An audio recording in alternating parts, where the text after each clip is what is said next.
Sizdə problem nədir? Məndə çiyin ağrısı, oynaqlarımda ağrı var. Çiyninizdə ağrı var. Hər iki çiyninizdə yoxsa birində?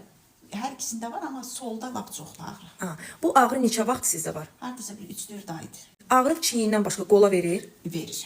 Qolunuzu qaldıra bilirsiniz? Xeyr, qaldıramıram. Onu yuxarıya, arxaya Qaldıram, getmir. getmir, arxaya getmir. Yuxarı qaldıra bilmirəm. Aha. Ona görə də bizim boynumuz bizim üçün çox önəmlidir. Doktor, boyun sindromu ilə əlaqəlidir, düzdür? Boyun çiyin, bəli, bu əzəllər bərkidikcə, qan dövranı pozulduqca Bəli. və əzəllərin özündə asidoz yarandıqca tədricən yayılır. İndi hardakı daha çox hərəkət məhdudluğu varsa, orada da xəstəlik inkişaf edir. Ağradıqca da insan qolunu tərpədə bilmir, ağrı verir. Ona görə də həmin proses artır.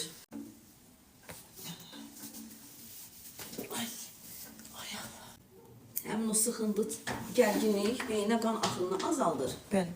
Eləcə də gözdə də zəif görməklik olur.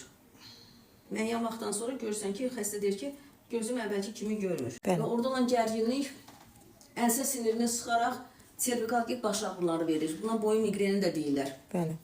Bəzi adamlarda boyun miqreni olur, bəzi adamlarda boyun çiyin sindromu kimi göstərir. Çünki bizdə burada boyun kələfi yerləşir.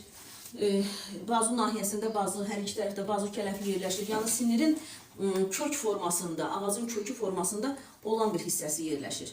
Və oradan çıxan sinirlər sinəyə, qola, ələ, kürəyə yayılır.